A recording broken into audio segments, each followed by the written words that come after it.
رحمۃ اللہ وبرکاتہ نحمد و نصلی علی رسول الکریم اما بعد اعوذ باللہ السمیع العلیم من الشیطان الرجیم من ہمزہ ونفخہ ونفثہ بسم اللہ الرحمن الرحیم۔ سماعت قرآن کی 10ویں نشست میں آج ہم 10ویں پارے کی ابتدائی کچھ آیات کو سمجھنے اور انہیں پڑھنے کی سعادت حاصل کریں گے، تو اللہ رب العالمین کی بارگاہ میں دعا گو ہیں کہ اللہ رب العالمین ہم تمام حاضرین کے جمع ہونے کو اور سننے اور سنانے کی خدمت کو قبول فرمائے، ہم تمام کو ہماری اس سننے اور سنانے کو اپنی آخرت کی نجات کا ذریعہ بنائے، آمین یا رب العالمین۔ اعوذ باللہ السمیع العلیم من الشیطان الرجیم من ہمزہ ونفخہ ونفثہ بسم اللہ الرحمن الرحیم۔ وَاعْلَمُوا أَنَّمَا غَنِمْتُم مِّن شَيْءٍ فَأَنَّ لِلَّهِ خُمُسَهُ وَلِلرَّسُولِ وَلِذِي الْقُرْبَى وَالْيَتَامَى وَالْمَسَاكِينِ وَابْنِ السَّبِيلِ إِن كُنتُمْ آمَنتُم بِاللَّهِ وَمَا أَنزَلْنَا عَلَى عَبْدِنَا يَوْمَ الْفُرْقَانِ يَوْمَ الْتَقَى الْجَمْعَانِ وَاللَّهُ عَلَى كُلِّ شَيْءٍ قَدِيرٌ۔ إِذْ أَنْتُمْ بِالْعُدْوَةِ الدُّنْيَا وَهُمْ بِالْعُدْوَةِ الْقُصْوَى وَارْكَبُوا أَسْفَلَ مِنْكُمْ وَلَوْ تَوَاعَدتُّمْ لَاخْتَلَفْتُمْ فِي الْمِيعَادِ وَلَكِنْ لِيَقْضِيَ اللَّهُ أَمْرًا كَانَ مَفْعُولًا لِيَهْلِكَ مَنْ هَلَكَ عَنْ بَيِّنَةٍ وَيَحْيَى مَنْ حَيَّ عَنْ بَيِّنَةٍ وَإِنَّ اللَّهَ لَسَمِيعٌ عَلِيمٌ۔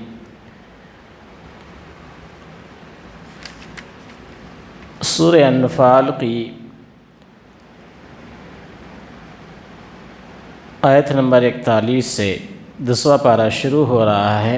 اس پارے میں اللہ رب العالمین نے جو احکامات ہمیں اور آپ کو دیے ہیں وہ کچھ اس طرح ہے: جان لو کہ تم جس قسم کی جو کچھ بھی غنیمت حاصل کرو، اس میں سے 5واں حصہ تو اللہ کا ہے اور رسول کا اور قرابت داروں کا اور یتیموں کا اور مسکینوں کا اور مسافروں کا، اگر تم اللہ پر ایمان لائے ہو اور اس چیز پر جو ہم نے اپنے بندے پر اس دن اتاری ہے، جو دن حق اور باطل کی جدائی کا تھا، جس دن دو فوجیں بھڑ گئی تھی اور اللہ ہر چیز پر قادر ہے،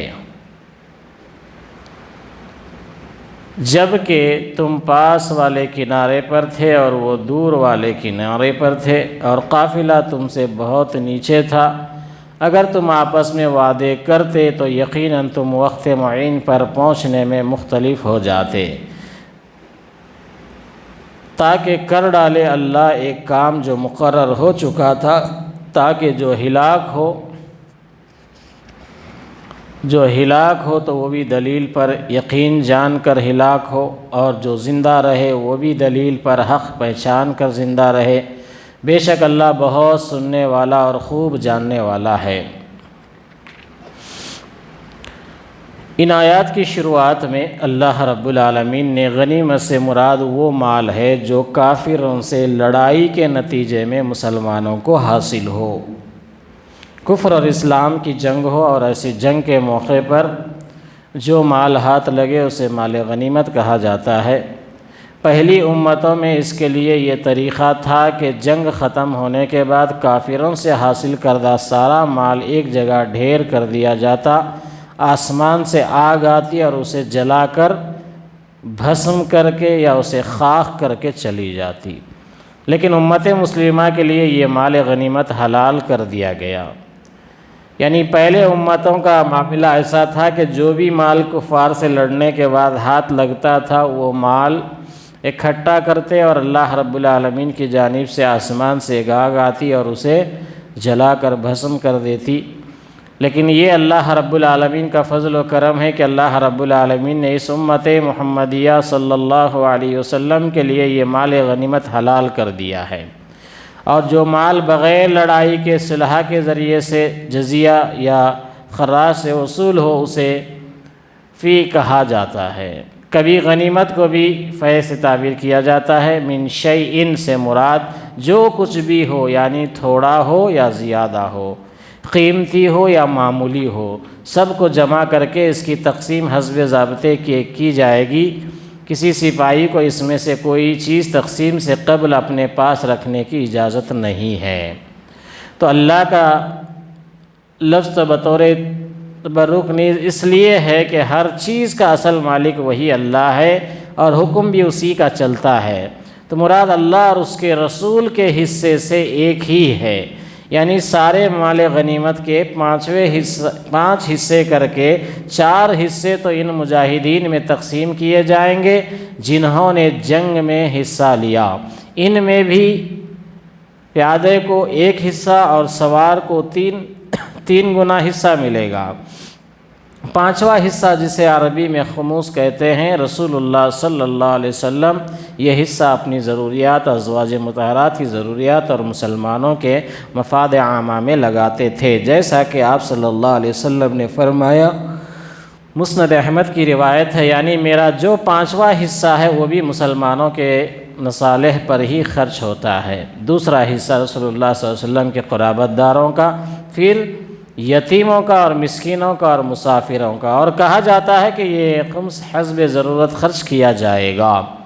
اس نزول سے مراد فرشتوں کا اور آیات الہی کے معجزات وغیرہ کا نزول ہے جو بدر میں ہوا۔ بدر کی جنگ 2 ہجری 17 رمضان المبارک کو ہوئی، یعنی آج ہم جس آیت کریمہ کو پڑھنے جا رہے ہیں وہ رمضان سے ہی تعلق رکھنے والے ایک جنگ بدر کے واقعے کا تذکرہ بھی اسی میں ہو رہا ہے۔ تو بدر کی جنگ جو ہے 2 ہجری میں 17 رمضان المبارک کو ہوئی۔ اس دن کو یوم الفرقان اس لیے کہا گیا ہے کہ یہ کافروں اور مسلمانوں کے درمیان پہلی جنگ تھی، اور مسلمانوں کو فتح اور غلبہ دے کر واضح کر دیا گیا کہ اسلام حق ہے اور کفر و شرک باطل ہے، یعنی مسلمان اور کافروں کی فوجیں آپس میں لڑی۔ تو اللہ رب العالمین نے دنوں سے ہے، یعنی قریب مراد ہے، وہ کنارہ جو مدینہ شریف کے قریب تھا، قصوہ کہتے ہیں دور کو، کافر اس کنارے پر تھے جو مدینہ سے نسبتاً دور تھا۔ تو مدینہ کے دور کے کنارے پر وہ تھے، مدینہ کے کنارے پر مسلمانوں کی فوج تھی۔ تو اللہ رب العالمین نے آگے آیتوں میں یہ بات بیان فرمائی کہ بے شک اللہ بہت سننے والا اور خوب جاننے والا ہے، جبکہ اللہ نے تجھے تیرے خواب میں ان کی تعداد کم دکھائی، اگر وہ آپ کو زیادہ دکھاتا تو تم بزدل ہو جاتے اور اس کام کے بارے میں آپس میں اختلاف کرتے، لیکن اللہ نے بچا لیا، وہ دلوں کے بھیدوں سے خوب آگاہ ہے۔ جنگ اس نے بوقت ملاقات انہیں تمہاری نگاہوں میں بہت کم دکھایا اور تمہیں ان کی نگاہوں میں بہت کم دکھایا، تاکہ اللہ اس کام کو انجام تک پہنچا دے جو مقرر ہو چکا تھا، اور سب کام اللہ ہی کی طرف سے ہیں اور اللہ ہی کی طرف پھیرے جاتے ہیں۔ تو گویا ان آیت کریمہ میں اللہ رب العالمین نے یہ بات واضح طور پر فرما دی ہے کہ جب اللہ نے تجھے تیرے خواب میں ان کی تعداد کم دکھائی، یعنی یہ جنگ بدر کا جب معاملہ آیا تو اللہ رب العالمین نے نبی کریم صلی اللہ علیہ وسلم کو خواب میں مشرکین کی تعداد کو کم دکھایا، ان کی فوج کو کم دکھایا، اور اس کا سبب بھی اللہ رب العالمین نے بیان کر کے بتایا، اگر وہ آپ کو زیادہ دکھاتا تو تم بزدل ہو جاتے اور اس کام کے بارے میں آپس میں اختلاف کرتے، لیکن اللہ نے بچا لیا، وہ دلوں کے بھیدوں کو خوب آگاہ ہے۔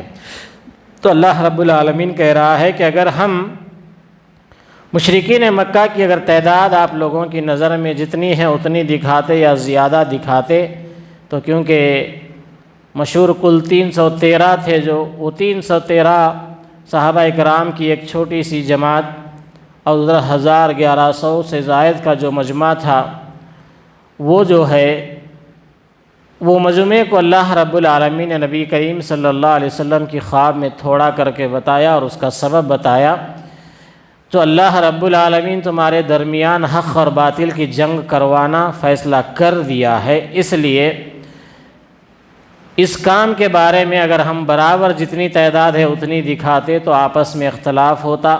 کچھ صحابہ کہتے کہ ہم مٹھی بھر ہیں، اتنوں سے کیسے لڑیں گے، یا پھر کچھ اور مشورہ ہوتا۔ تو اللہ رب العالمین نے کہا آپس میں اختلاف کرتے، لیکن اللہ نے بچا لیا اس اختلاف سے، اور وہ دلوں کے بھیدوں سے خوب آگاہ ہے۔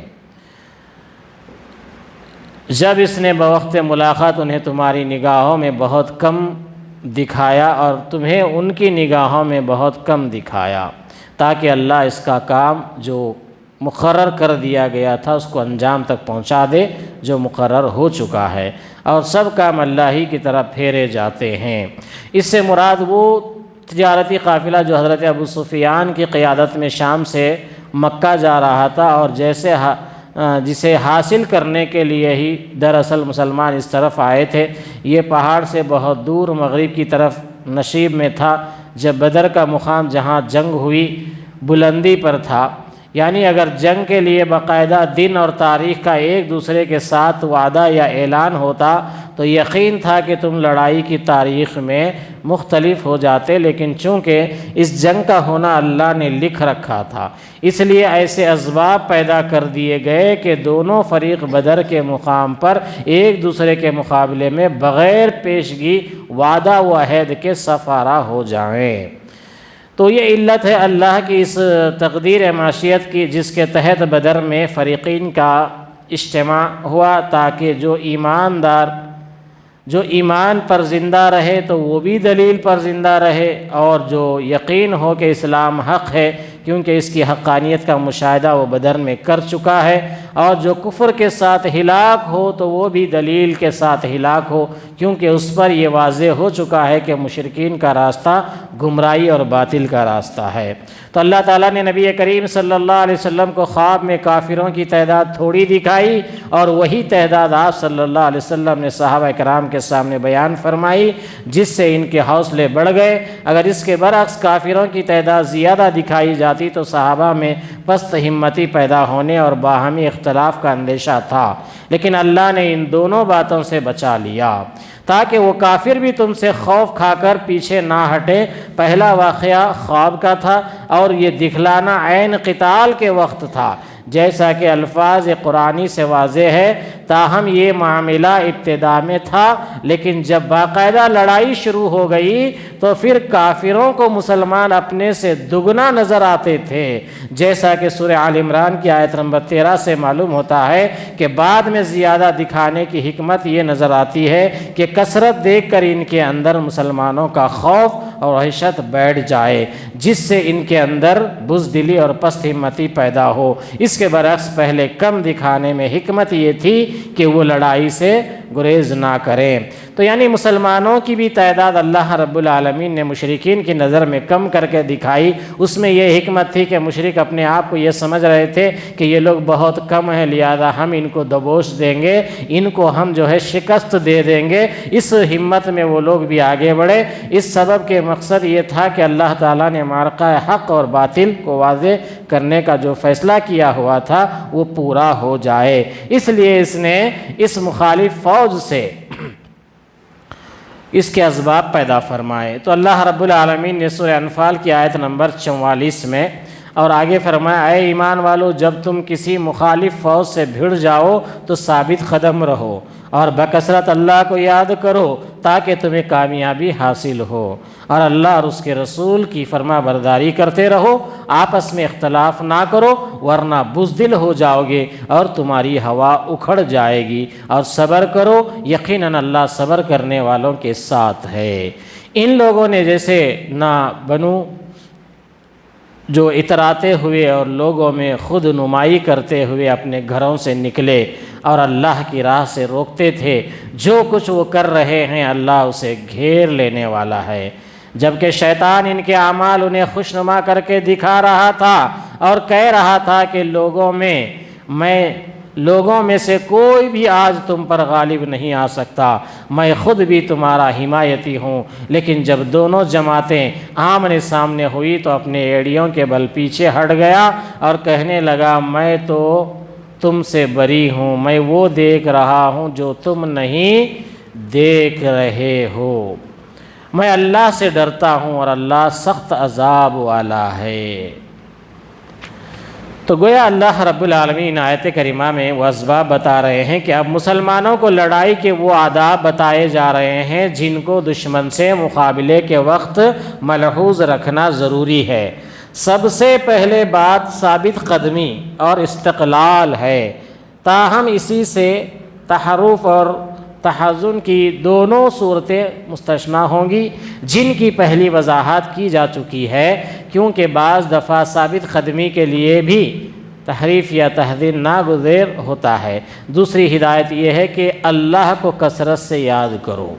جب اللہ رب العالمین نے مسلمانوں کو، ایمان والوں کو جنگ کی حالت میں جو ان کے طریقہ کار ہونا چاہیے، جو چیزوں کو انہیں فالو کرنا چاہیے، اس کی تعلیم دیتے ہوئے اللہ رب العالمین نے پہلی بات بتلائی ثابت قدم رہنا، پیچھے نہیں ہٹنا، بزدلی نہیں دکھانا اور خوف و وحشت میں نہیں آنا، بس اللہ کے لیے لڑنے آگے نکلے ہو، اللہ کے دین کی سربلندی کے لیے ثابت قدم رہ کر لڑنا۔ دوسرا یہ کہا گیا بکثرت اللہ کو یاد کرو تاکہ تمہیں کامیابی حاصل ہو۔ ثابت قدم رہتے ہوئے اللہ کو بکثرت یاد کرنا، اللہ کو کثرت سے یاد کرنا، گویا یہ ایمان والوں کے لیے اللہ رب العالمین نے جنگ کے آداب کا حصہ بنایا۔ کثرت سے اللہ کو یاد کرنا، اللہ کو پکارنا، اللہ کی حمد و ثنا بیان کرنا، اللہ کی بڑائی بیان کرنا، یہ جنگ کے میدان میں مسلمانوں کو تعلیم دی گئی ہے۔ اور اللہ اس کے رسول کی فرما برداری کرنا۔ تیسرا کام کیا ہونا؟ اللہ اور اس کے رسول کی فرما برداری کرنی چاہیے۔ اور مسلمان اگر تھوڑے ہوں تو اللہ کی مدد کے طالب رہیں، اور اگر مسلمان تعداد میں زیادہ ہوں تو کثرت کی وجہ سے ان کے اندر عجب اور غرور پیدا نہ ہو، بلکہ اسے اصل توجہ اللہ کی امداد پر ہی رہے۔ تو اللہ کا کثرت سے ذکر کرنا اور اللہ رب العالمین کے لیے جو ہے بڑائی اور بزرگی بیان کرنا، اور اللہ رب العالمین آگے فرماتا ہے اور اللہ اس کے رسول کی فرما برداری کرتے رہو، آپس میں اختلاف نہ کرو، آپس میں اختلاف نہیں کرنا۔ یہ تمہیں کیا کرتی کہ یہ ہم کیا کرتی کہ یہ تمہاری جماعت کا طریقہ، یہ ہماری جماعت کا طریقہ، یہ ہمارے مسلک کا، یہ تمہارے مسلک کا، اس طرح آپس کے اختلاف اپنے اندر پیدا نہیں کرنا۔ کیوں؟ اس لیے کہ یہ اختلاف پیدا کرو گے تو کیا ہوگا؟ اللہ رب العالمین فرماتا ہے اس کی وجہ سے تم لوگ بزدل ہو جاؤ گے اور تمہاری ہوا اکھڑ جائے گی۔ آج مسلمان کثیر تعداد میں ہیں، فرقوں کی وجہ سے، مسلکوں کی جھگڑوں کی وجہ سے آپس میں اختلاف کر کے بیٹھے ہیں، اس لیے بزدل ہو گئے ہیں۔ ہمارے اندر وہ ہمت و جسارت نظر نہیں آتی ہے جو اہل ایمان کے اندر ہونا چاہیے۔ تو اللہ رب العالمین بتا رہا ہے تم بزدل ہو جاؤ گے اور تمہاری ہوا اکھڑ جائے گی۔ کل 313 تھے، لرزتا تھا زمانہ، آج ہزاروں ہیں پر غلامی کے حوالے۔ تو آثاری امت مسلمہ جو ہے غلامی کے حوالے ہونے کا پس منظر یہی ہے کہ ہم آپس کے اختلاف کی وجہ سے بزدل ہو گئے ہیں اور ہماری ہوا اکھڑ گئی ہے۔ اللہ رب العالمین آگے فرماتا ہے، چوتھا نقطہ یہ ہے کہ صبر کرو۔ جو کچھ بھی حالات تمہارے اوپر ہوں گے، ان حالات میں تمہارے ساتھ کہیں خوف تمہیں آزمائش میں ڈالا ہوا ہوگا، کہیں تمہیں ڈر آزمائش میں ڈالا ہوا ہوگا، کہیں تمہارے معاملات تمہیں خوف زدہ کر رہے ہوں گے، لیکن ثابت قدم رہنا اور صبر کرو۔ یقیناً اللہ تعالیٰ صبر کرنے والوں کے ساتھ ہے۔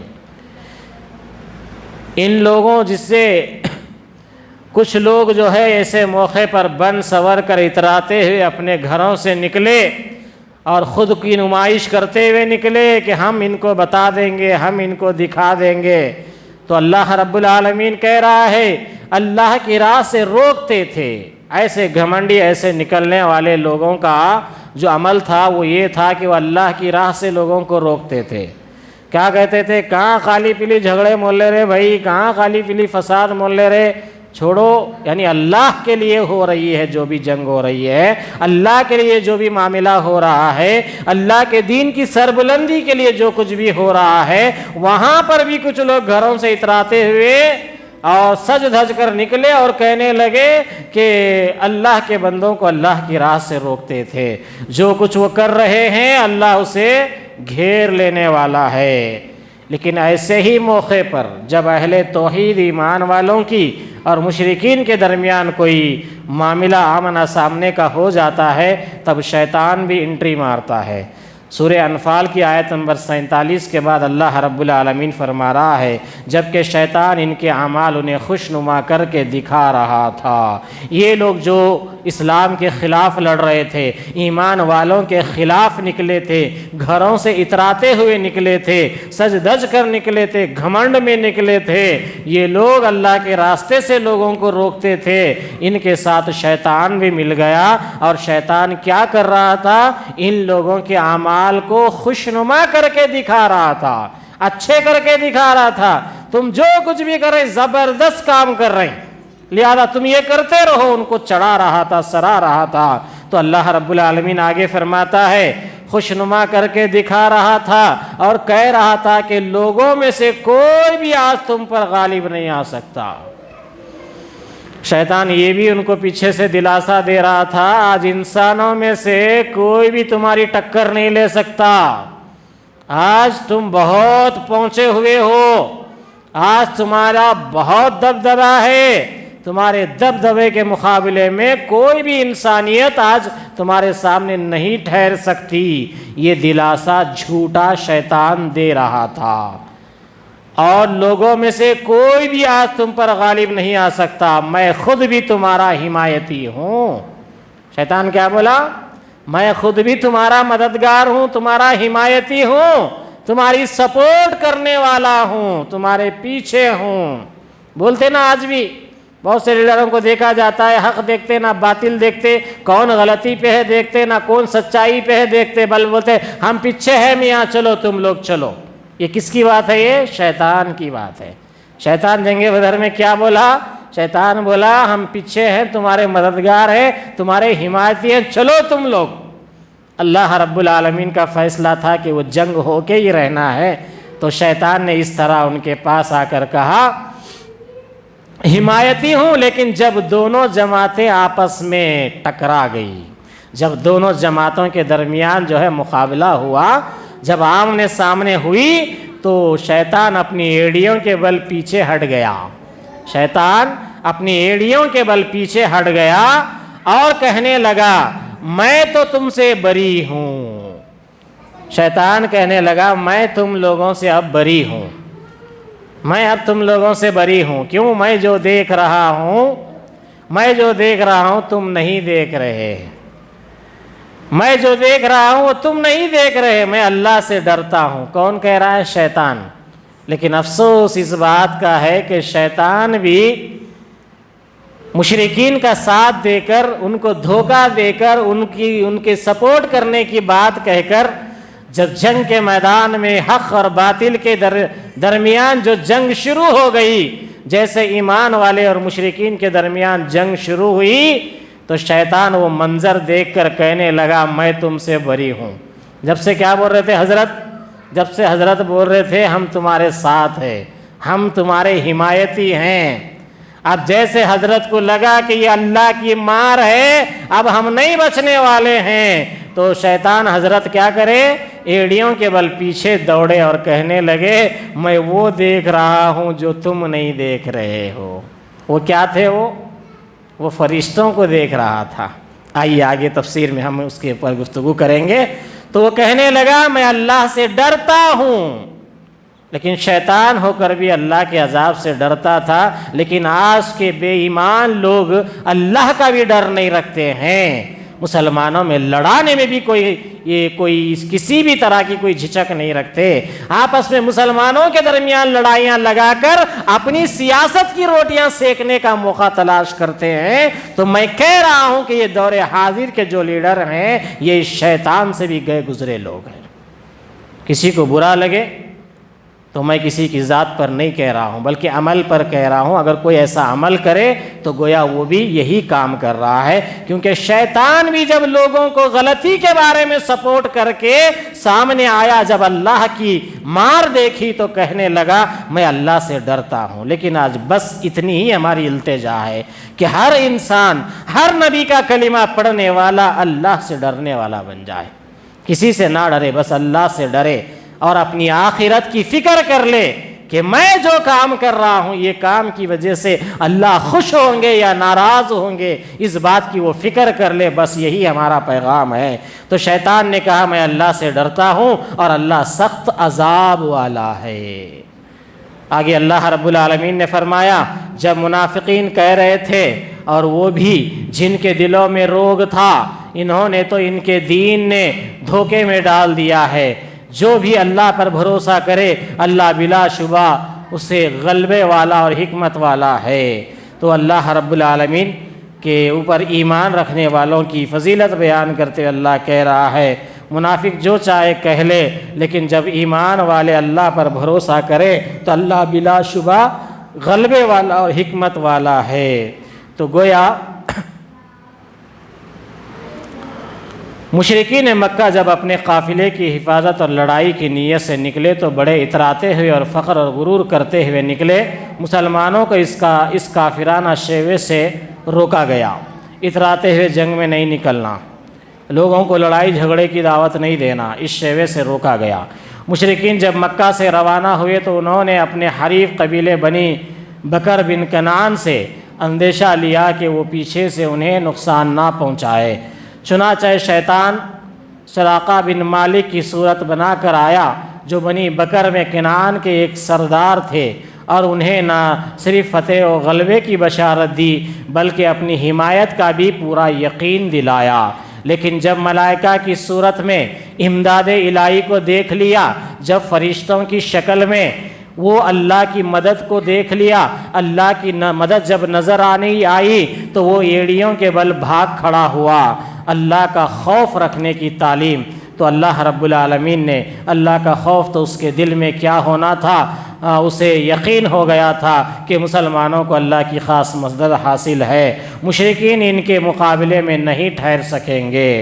ممکن ہے کہ یہ شیطان کے کلام کا حصہ ہو، اور یہ بھی ممکن ہے کہ اللہ سبحانہ و تعالیٰ کی طرف سے جملہ مستأنف ہو، یعنی یہ تنزیہ ایک جملہ ہو، یعنی ما قبل سے الگ مستقل جملہ ہو۔ اس سے مراد یا تو وہ مسلمان ہیں جو نئے نئے مسلمان ہوئے تھے اور مسلمانوں کے بارے میں انہیں شک تھا، اگرچہ وہ منافق نہ تھے، اس سے مراد مشرکین ہیں، اور یہ بھی ممکن ہے کہ مدینے میں رہنے والے یہودی مراد ہوں۔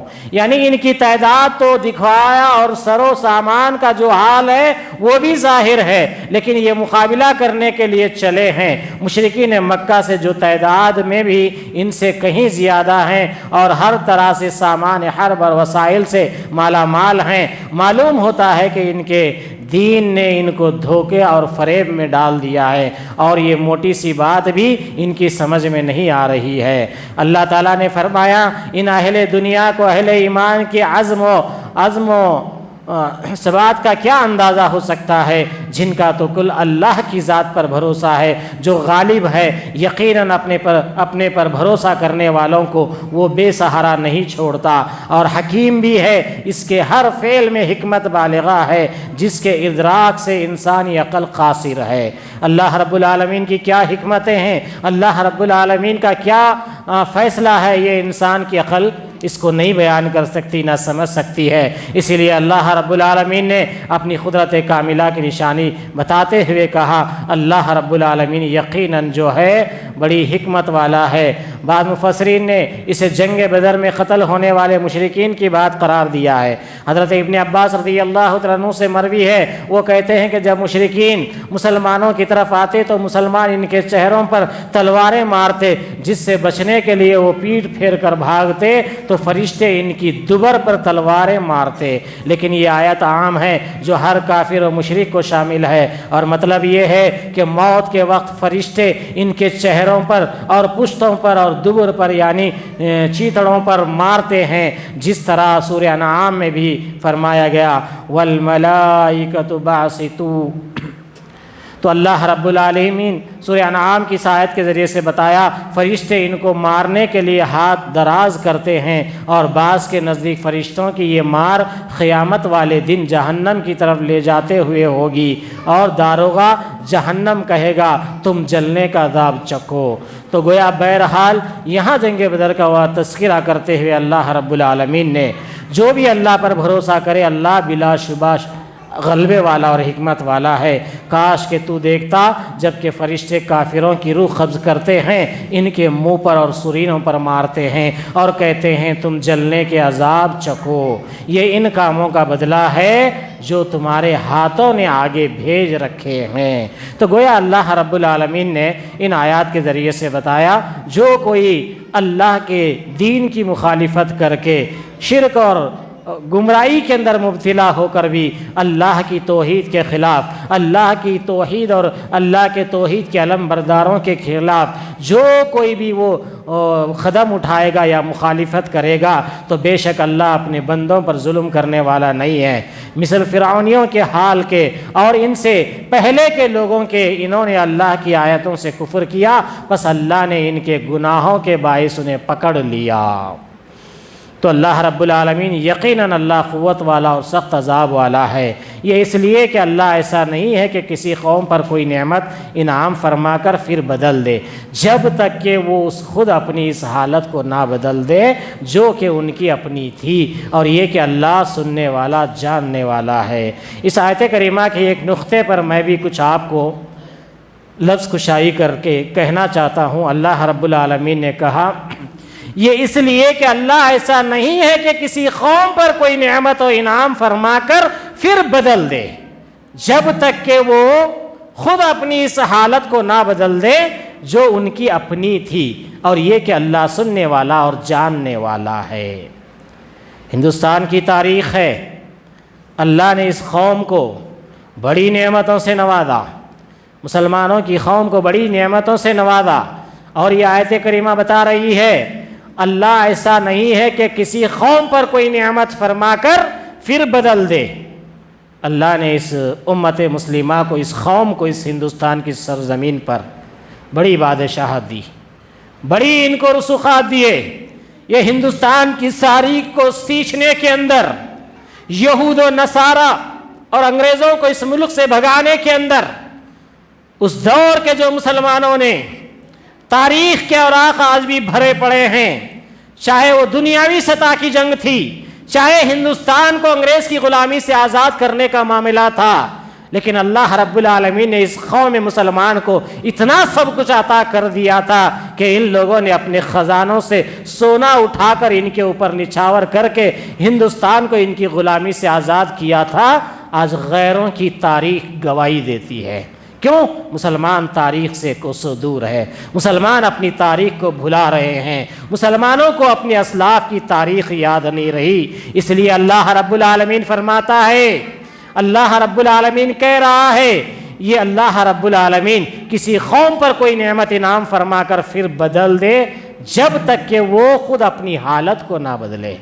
یہاں مسلمان قوم بادشاہت کی حیثیت سے تھی، یہ قوم اللہ کی دی ہوئی اس نعمت پر شکر ادا نہیں کرتی رہی، یہ قوم اللہ کی اس نعمت کے لیے، اللہ رب العالمین کی سربلندی کے لیے کچھ کام نہ کرتی رہی، جس کا نتیجہ ہوا عیش و عشرت میں پڑ گئے۔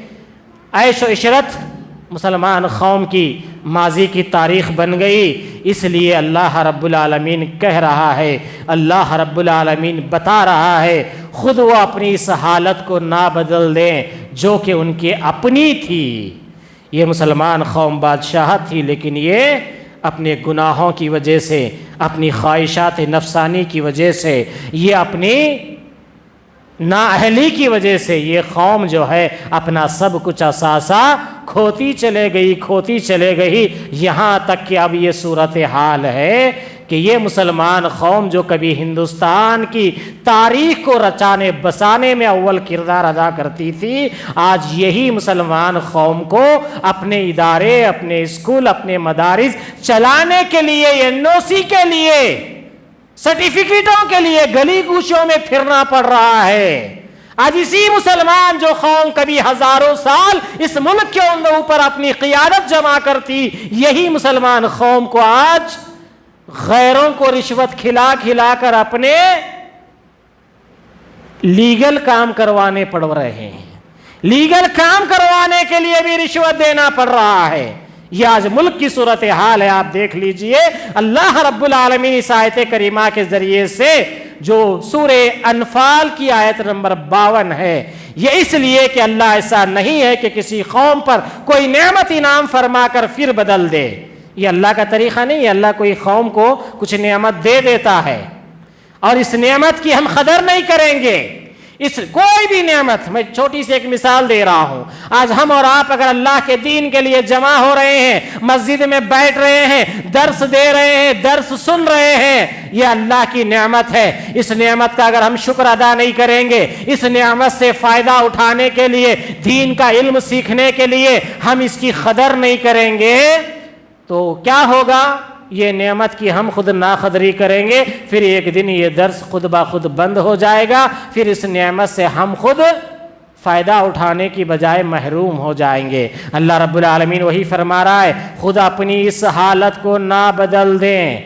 ہم یہ درس کا سلسلہ ختم جب تک نہ کر لیں، ہم خود جو ہے اس طرح کی دینی محفلوں کی فکر اپنے اندر ختم نہ کر لیں، اللہ فرماتا ہے حالت کو نہ بدلیں جو کہ ان کی اپنی تھی۔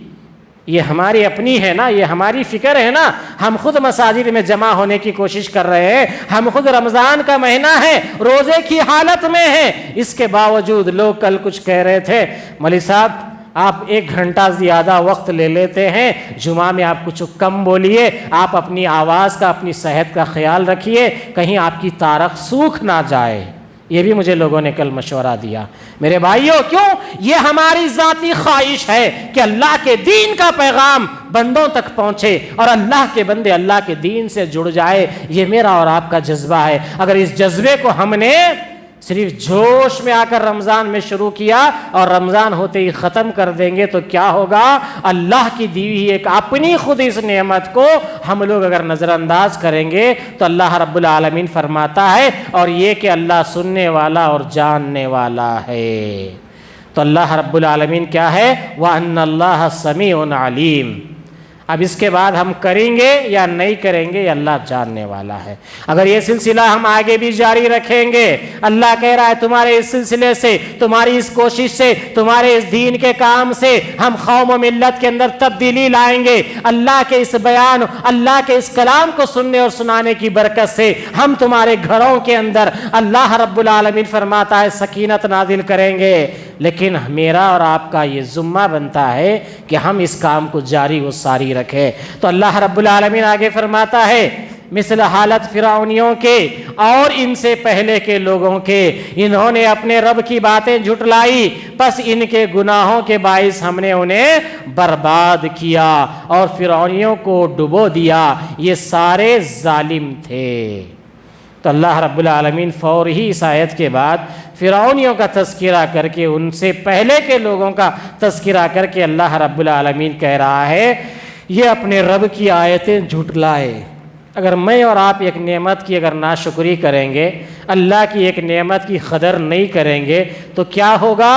ہوگا یہی جو فرعونیوں کے ساتھ ہوا، ہوگا یہی جو فرعونیوں سے پہلے جو کچھ تھے اللہ کے آیتوں کو جھٹلانے والے، ان کا جو انجام ہوا وہی ہوگا۔ تو اللہ رب العالمین فرماتا ہے اپنے رب کی باتیں جھٹلائی، پس ان کے گناہوں کے باعث ہم نے انہیں برباد کیا اور فرعونیوں کو ڈبو دیا، یہ سارے ظالم تھے۔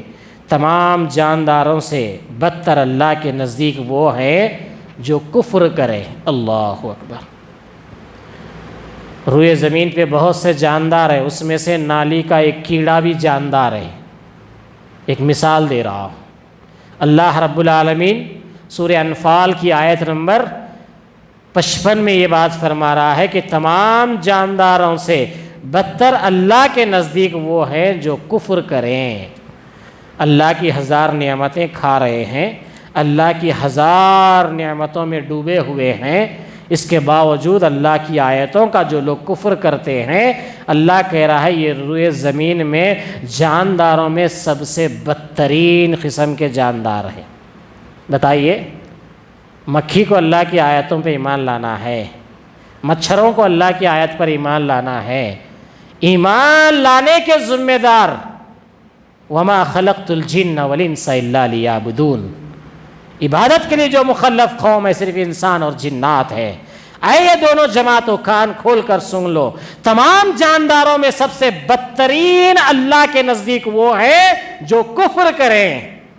کفر کا اطلاق جانوروں پر نہیں ہوتا، کفر کا اطلاق یا تو جنات پر ہوتا ہے یا تو انسانوں پر ہوتا ہے۔ میرے بھائیوں، عزیز اسلامی بھائیوں، غور کرنے کی بات ہے، اللہ کی آیتوں کا کفر یا تو انسانوں سے ہوتا ہے یا جنات سے ہوتا ہے، اور اللہ کہہ رہا ہے جو کوئی ہماری آیتوں کا کفر کرے گا وہ جانداروں میں سب سے بدترین قسم کا جاندار ہے جو کفر کرتا ہے۔ کیوں؟ اللہ کی بے شمار مخلوق بھی اللہ کی حمد و ثنا بیان کرتی ہے، اللہ کی تسبیح و تعریف بیان کرتی ہے۔ اللہ فرماتا ہے یہ اور بات ہے کہ تمہیں اس کا علم نہیں ہے۔ چڑیا بھی اللہ کی حمد و ثنا بیان کر رہی ہے، وہ کیسے کر رہی ہے اس کا ہمیں علم نہیں ہے، اللہ کہہ رہا ہے۔ لیکن اللہ رب العالمین یہ بات ضرور بتا رہا ہے کہ تمام جانداروں سے بدترین اللہ کے نزدیک وہ جاندار ہیں جو کفر کریں، پھر وہ ایمان نہ لائے۔ کفر ہو سکتا علم نہ ہونے کی وجہ سے، جہالت کی وجہ سے، کوئی آیتوں کا کفر ہو سکتا، لیکن کفر ہونے کے بعد جب سمجھایا جائے، جب دین کا پیغام تم تک پہنچ جائے، جب اللہ اس کے رسول کا پیغام ہم تک آئے، آنے کے بعد بھی اگر ایمان نہ لائیں، آنے کے بعد بھی اگر سچی باتوں پر ایمان نہ لائیں، تو اللہ تعالیٰ فرماتا ہے ان سے بدترین کوئی مخلوق نہیں ہے، کوئی جاندار نہیں ہے۔ جن سے آپ نے عہد و پیمان کر لیا پھر بھی وہ اپنے عہد و پیمان کو ہر مرتبہ توڑ دیتے ہیں اور وہ ذرہ نہیں ڈرتے۔ بس اگر آپ انہیں لڑائی میں موجود پائیں تو انہیں ایسی عبرتناک سزا دیں کہ ان کے پچھلے بھی بھاگ کھڑے ہوں۔ اللہ تعالیٰ کہہ رہا ہے ایسے اگر جاندار لڑائی میں سامنے آئے، کون آئے تھے لڑائی میں سامنے؟ جنگ بدر کی لڑائی میں یا تو مشرکین مکہ آئے تھے یا پھر ان کے ساتھ شیاطین کا ٹولہ آیا ہوا تھا۔ تو اللہ رب العالمین کہہ رہا ہے پس اگر آپ انہیں لڑائی میں موجود پائیں، ان کو آپ اگر لڑائی میں دیکھ لیں جو اللہ کی آیتوں کا کفر کرتے ہیں پھر اس کے بعد ایمان نہیں لاتے ہیں، تو اللہ تعالیٰ فرماتا ہے اے نبی آپ انہیں جب لڑائی میں اپنے سامنے پائیں تو انہیں ایسی عبرتناک سزا دے، انہیں ایسی ضرب دے کہ ان کے پچھلے بھی بھاگ کھڑے ہو جائیں تاکہ وہ نصیحت حاصل کریں۔ اللہ رب العالمین فرماتا ہے جب حق کے خلاف یہ لوگ آئے ہیں، جب حق کے خلاف یہ لوگ لڑنے کھڑے ہیں تو اے نبی آپ ان پر ایسی ضرب لگائیں کہ ان کے پچھلے بھی بھاگ کھڑے ہو جائیں تاکہ انہیں نصیحت حاصل ہو۔ اور اگر آپ کو کسی قوم کی خیانت کا ڈر ہو تو برابری کی سطح پر ان کا معاہدہ ان کے آگے پھینک دو۔ اللہ خیانت کرنے والوں کو پسند نہیں فرماتا۔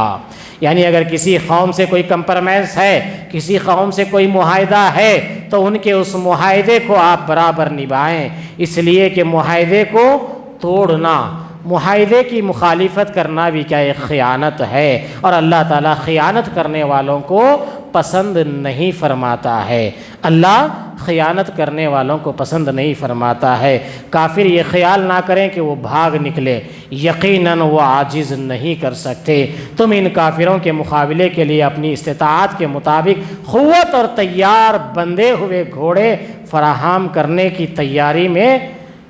تیاری کرو کہ اس سے تم اللہ کے دشمنوں کو اور اپنے دشمنوں کو خوف زدہ رکھ سکو، اور ان کے ساتھ اوروں کو بھی جنہیں تم نہیں جانتے۔ اللہ انہیں خوب جانتا ہے، جو کچھ بھی اللہ کی راہ میں صرف کرو گے وہ تمہیں پورا دیا جائے گا اور تمہارا حق نہ مارا جائے گا۔ اگر وہ صلح کی طرف مائل ہوں تو بھی ان کی طرف مائل ہو جا، اور اللہ پھر بھروسہ رکھ، یقیناً وہ بہت سننے والا اور بہت جاننے والا ہے۔ تو گویا سورہ انفال کی آیت نمبر 61 تک ہم اور آپ جو ہے آج اس درس کے اندر ان آیتوں میں سنا۔ اس آیت نمبر 61 میں اللہ رب العالمین نے یہ بات کہی اگر کوئی کافر و مشرک صلح کی طرف مائل ہو تو تم بھی اس کے طرف صلح کی طرف مائل ہو جاؤ، اور اللہ پر بھروسہ رکھو، اور یقیناً وہ بہت سننے والا اور جاننے والا ہے۔ اور اگر وہ تجھ سے دغا بازی کرنا چاہے، کیوں یہ مشرکین اور کفار میں یہ عادت ہوتی ہے، وہ کمپرومائز کی بات تو سامنے سے کریں گے اور پیچھے سے جو ہے پھر سے دشمنی اور زہر اگلیں گے۔ تو اللہ تعالیٰ فرماتا ہے اور اگر وہ تجھ سے دغا بازی کرنا چاہیں گے تو اللہ تجھے کافی ہے، اس نے اپنی مدد سے اور مومنوں سے تیری تائید کی ہے، اور ان کے دلوں میں باہمی الفت بھی اسی نے ڈالی ہے۔ زمین میں جو کچھ ہے تو اگر سارے کا سارا بھی خرچ کر ڈال تو بھی ان کے دل آپس میں نہ ملا سکتا، یہ تو اللہ ہی نے ان کی الفت ڈال دی ہے، وہ غالب حکمتوں والا ہے۔ تو اللہ رب العالمین اپنی نعمت کو گناتے ہوئے کہہ رہا ہے، اے نبی، یہ جو کوئی مسلمان آپ کا کلمہ پڑھنے والے آپ کے ہم نوا بنے ہوئے ہیں، اے نبی جو آپ پر یہ ایمان لائے ہیں، یہ مسلمان، یہ ایمان والے آپس میں جو ایک دوسرے کے ان کے دلوں میں جو محبت اللہ نے ڈالی ہے، یہ محبت اتنی سستی نہیں ہے کہ کسی منافق کی وجہ سے ختم ہو جائے، یہ محبت اتنی سستی نہیں ہے کہ کسی کی باتوں میں آ کر یہ محبت ختم ہو جائے۔ ایمان والوں کی یہ محبت اللہ نے ڈالی ہے۔ اللہ فرماتا ہے، اے نبی، یہ الفت، یہ محبت ساری زمین کے اندر جو کچھ ہے وہ بھی خرچ کر کے تم نہیں ڈال سکتے تھے۔ پتہ چلا ایمان والے آپس میں اللہ کے لیے جب محبت کرتے ہیں تو اس محبت کی قیمت زمین اور آسمان میں جو ہے وہ سب کچھ بھی اگر لگا لے، خرچ کر لے، تو ایمان کی محبت دل میں نہیں آ سکتی ہے۔ تو اس لیے میرے بھائیوں، میری بہنوں، جب بھی کسی سے محبت کریں تو اللہ کے لیے کریں، چاہے شوہر سے کریں تو اللہ کے لیے، چاہے بچوں سے کریں تو محبت اللہ کے لیے کریں، کسی رشتہ دار سے محبت کریں تو صرف اللہ کی رضا کے لیے کریں۔ کیوں؟ اللہ کی رضا کے لیے جو محبت ہوتی ہے اس کی کوئی قیمت نہیں ہوتی۔ انسان وہاں وقت آنے پر اپنی جان، مال، سب کچھ لگاتا ہے کیونکہ وہ اللہ کی دی ہوئی الفت ہے۔ اس لیے دکھاوے کے لیے، رشتے ناتوں کو برقرار رکھنے کے لیے، یا اپنی خواہشات نفس کو پوری کرنے کے لیے، یا اپنی چوچلے بازیوں کو پورا کرنے کے لیے، اپنی طرفداری کے لیے محبت دکھانا، یہ منافقوں کا شیوا ہے، یہ کافروں کا شیوا ہے۔ ایسے شیوے کے ساتھ، ایسی جھوٹی محبتوں کے ساتھ مسلمانوں کو نہیں جینا چاہیے۔ آخر میں اللہ رب العالمین سے دعا گو ہوں، اللہ رب العالمین ہم تمام کے دلوں میں سچی ایمان اور اسلام کی محبت و الفت ڈالے۔ اللہ تعالی ہمارے دلوں کو پاک فرمائے، اللہ تعالی ہمیں سچ اور حق کہنے کی توفیق نصیب فرمائے، جب تک زندہ رکھے اسلام پر زندہ رکھے۔ وما علینا الا البلاغ، وآخر دعوانا الحمد للہ رب العالمین۔